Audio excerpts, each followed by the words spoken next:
다른 분들하고는 좀 달라요. 저는 뭐 종교가 있었던 사람도 아니고 그리고 뭐 누구를 뭐 이렇게 빌어본 적도 별로 없었고, 그냥 군대 가서 이제 할 수 없이 그 교회 가잖아요. 그래도 그냥 제 자신한테 빌었어요. 뭐 예수님 뭐 하느님 뭐 이런 게 아니라, 그냥 나를 위해서 내가 열심히 해야 되겠다 이렇게 빌었지, 누구를 이렇게 빌어본 적이 별로 없어요.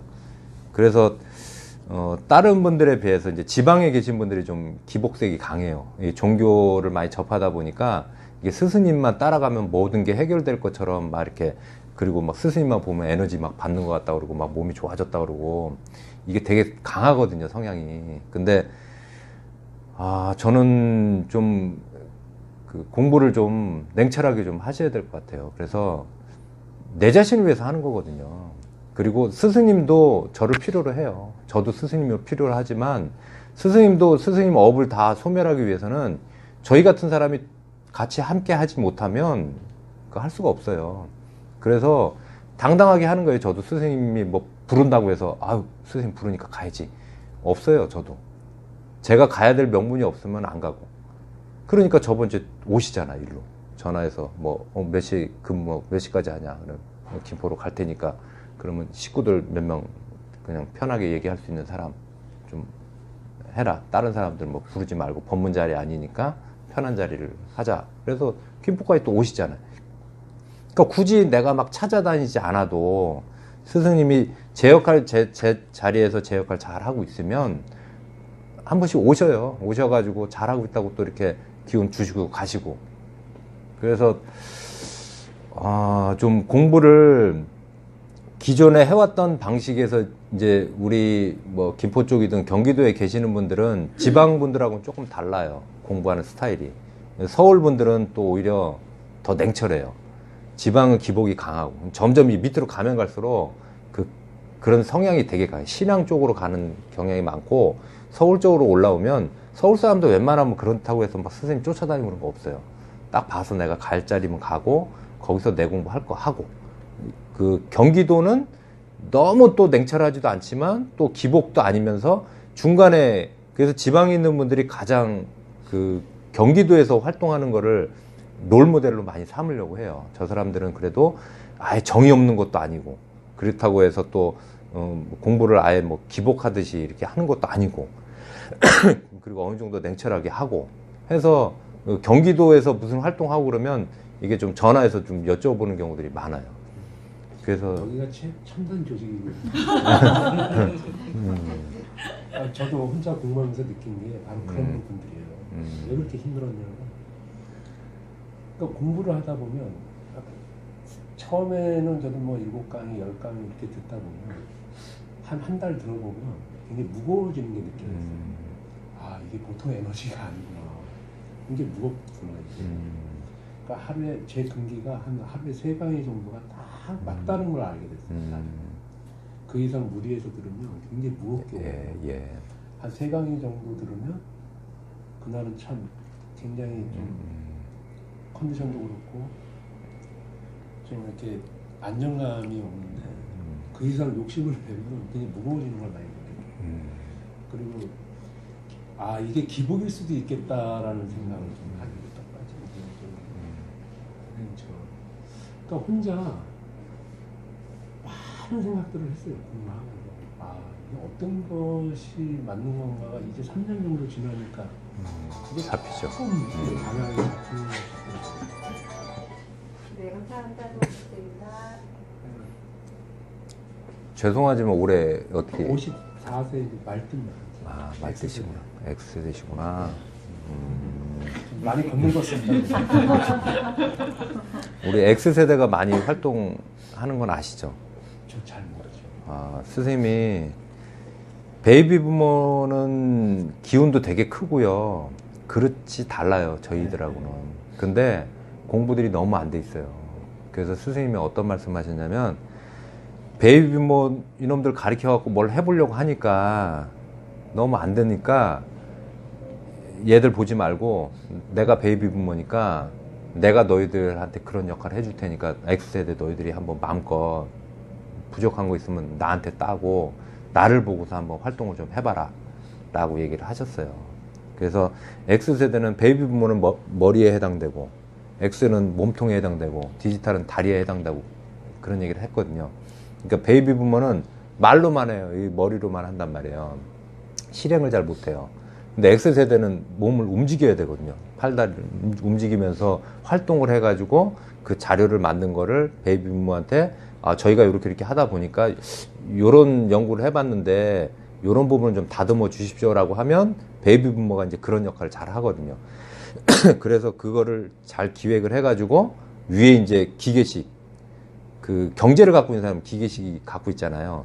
이분들한테 보고를 해서 그 자금을 이렇게 운영할 수 있게끔 그 역할을 하는 게 베이비 부모가 하는 역할이라고 얘기를 하셨어요.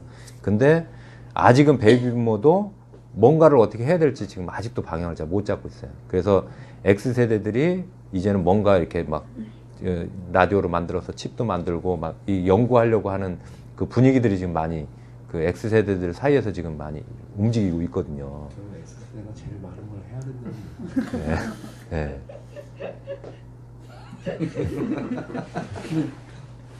선생님은 그러면 어떻게 저는 원숭이띠예요. 아, 원숭이띠고 이제 닭띠고 닭띠고. 네. 이제 지천명이 넘고 이제 집사람도 다 지천명이 넘어갔고 요번에. 저는 이제 52이니까 그 시기적으로 지역 살리기 제가 50대부터 했거든요. 그러니까 그 자연이 희한하게 그렇게 잘 만들어 줬었어요. 그래서 처음에 김포 쪽에서 이제 하려고 했다가 인원이 이제 적으니까 김포, 일산, 파주, 고양, 그다음에 여기 그 당하 쪽까지 해가지고 이제 묶어서 하라 그래서 제가 그때 이제 위원장을 맡아서 이제 했었거든요. 하다가 사단법이 이제 설립을 해야 되는 상황이 돼서 그 서울시청에서 이제 그 모임을 하면서 이제 추진위원장을 서울은 이제 김성수 본부장님이 이제 추진위원장을 하셨고 경기도는 할 사람 추천하라 했더니 아무도 추천을 안 하는 거예요. 그래서 경기도 사람들 일어나라. 그래서 일어났는데 할 만한 사람 없습니까? 이 자리에 없는 사람한테 추천하지 마라. 근데 아무도 이제 안 하는 거예요. 근데 막 맨 앞자리에 앉았었거든요, 제가. 너무 막 죄송스러운 거예요, 스승님한테. 그동안 스승님은 이런 공부를 통해서 저희를 그렇게 많이 이끌어 주셨는데, 뭐 이거 하는데 어느 놈 하나 나서는 놈이 없으니까, 너무 이게 막 얼굴이 쑥 달아오르더라고요. 근데 제 뒤에 이제 백영수 이사님이 저를 이렇게 찌르더라고요. 그래서, 이게 하늘이 주는 메시지구나. 그래서, 스님 제가 하겠습니다. 그래서 일단 저지른 거죠, 그냥. 그래서 추진위원장을 이제 하면서 그 사단법인으로 하려고 했다가 다시 그냥 임의단체로 만드는 걸로 해서 경기 지역살리기 운동본부가 이제 출범이 된 거죠. 그러니까 특정 김포가 아니라 경기 전체를 묶어서 지금. 네. 그러니까 저는 이제 우리 경기 북부 고양 지부의 지부장을 맡고 있고요. 4개 지부예요. 부천 지부, 수원 지부, 그다음 용인 지부, 그다음에 여기 우리 고양 지부. 해서 총 4개의 지부장이 있고 본부장님이 이제 있고 거기 재무님, 총무님이 이제 본부에 또 계시고. 경기 지역과 또 따로. 네. 경기 이제 본부예요. 거기는 본부고 여기는 이제 지부죠. 고양 지부. 그러니까 저희는 이제 그 본부 회원도 돼 있으면서 거기 이사로 참여하고 그리고 이사에서 이제 저는 또 지부장 역할을 맡고 있고 이제 이사로 참여하시면서 총무 역할을 맡고 계시고. 그러니까 총무, 재무 역할을 하려면 이사로 참여를 하셔야 돼요.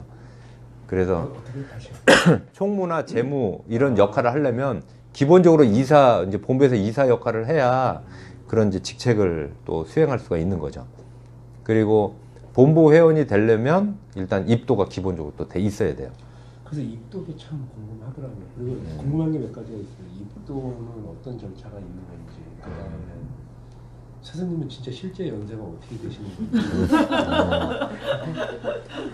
그리고 진짜 이 지역살리기 운동본부의 조직에 가입된 사람은 대략 몇 명 정도 되는지 이런 게 참 궁금하더라고요. 예. 스승님 연세는 어떻게 되세요? 스님 연세는 주민등록상으로는 저하고 띠동갑이에요. 그러면 대략 64세? 근데 고아원에서 이제 생활을 하셨잖아요. 그래서 우리 옆에서 이제 이렇게 사진 찍고 하는 우리 정민 도반님한테 물어봤어요. 스승님 정확히 생신이 언제쯤이냐 그랬더니 다 추정을 하는데 그래도 용띠지 않으시겠나. 그래서 뭐 어렸을 때 막 이렇게 동네 있는 애들하고 싸움도 하고 막 뭐 6살 때 싸움을 해서 뭐 혼수 상태가 되고 막 했던 것도 그 나이에 그렇게 뭐 그 복싱하는 애들하고 싸우고 할 아무리 성장을 많이 해도 그 나이에 그렇게 하긴 좀 그렇잖아요. 그래서 한 4살 정도는 분명히 더 이제 누락이 돼서 그리고 기운이나 이런 걸 봐서는 분명히 용띠지 않으실까. 그래서 용띠로 그냥 추정을 하고 정확하게 뭐 스님한테 여쭤보지는 않았는데 우리 지역 살리기 이제 그 중앙회 그 대표이사로 스승님이 이제 그 주민등록번호하고 이름이 들어가거든요. 거기에 이제 생년월일 보니까 이제 저하고 이제 그리고 이름이 이제 성함이 이제 병자 철자 예. 그 이병철 이름이 성함이 원래 이제 호적상에 등록돼 있는 건 그렇게 돼 있고 그리고 지금 경기도에서 그 지역 살리기 참여하고 계신 분이 대략적으로 그 양반 200명 조금 안 되죠. 200명 190 것 같아요. 198명인가 전 그렇게 되는 걸로 알고 있어요. 예. 경기도 전체적으로. 오늘 새롭게 지역 살리기 또 오시는 분들이 또 예. 그렇게 또 있으시고. 근데 상당히 적은 거예요. 어떻게 보면 인구에 비해서 이 참여하고자 하는 그 홍보가 안 된 것도 있지만 뭐라 그래야 되지? 좀 되게 망설이는 분들이 많아요. 저는 그 우리 회원분들 만나면은 그 얘기를 좀 하거든요. 지금 시대가 지금 어떤 시대인지 빨리 인식을 해라. 선천시대가 지나고 이제 후천시대면 이제는 펼치는 시대거든요. 운영의 시대니까. 그리고 나이가 50 넘으신 분들은 무조건 이제 비로소 어른이 되는 나이고 이제는 공부의 갖춤의 시간보다는 행하는 시간을 더 비중을 70%를 두고 행하면서 30% 갖추는 공부. 근데 50 전인 사람들은 갖추는 시간을 70%를 잡고 30%를 행하면서 또 이렇게 해야 되는 그 기준점에 대한 얘기를 많이 하거든요. 근데 어떤 분들은 60이 넘었는데도 아직도 참여 안 하고 아직 공부가 부족해. 또 내가 뭘 할 수 있어. 이런 생각 갖고 계속. 근데 이렇게 생활하다 보면 이분이 이제 답답해져요. 공부는 했는데 뭔가 풀리지 않아요. 그거는 자연에서 행해야 될 때 그 역할을 안 하면 또 때리거든요. 그래서 제가 그게 작년에 한 10월 왔던 것 같아요. 예. 작년에. 굉장히 무거워지고 예. 원래 성격 자체도 그렇게 밝은 사람은 아니었거든요. 제가. 그러니까 하는 일도 그렇고 뭔가 이렇게 하고 공부하면서 뭔가 예. 밝은 에너지가 나오는 게 아니라 점점 우울해지는 예. 떨치고 나와야 되겠다고 한 게 작년 12월 달이고 예. 그 다음부터 이제 저는 이제 찾아보기 시작을 하는 거죠. 예. 그러니까 3년간은 공부할 수 있게끔 환경을 줘요. 지켜보는 거예요. 근데 그 3년 공부가 끝났는데도 계속 그 자리에서 공부하고 있잖아요. 이제 조금씩 답답하게도 만들고 주변에서 자꾸 이렇게 나올 수밖에 없는 환경을 자꾸 자연에서 준다는 거죠. 그래서 사람은 다 보면 공부하는 방식이 달라요. 어떤 사람은 저 사람이 하는 얘기를 통해서 깨달아서 공부를 하는 사람이 있고요. 이 말도 안 듣고 저 말도 안 들어서 체험하면서 공부하시는 분들이 있어요.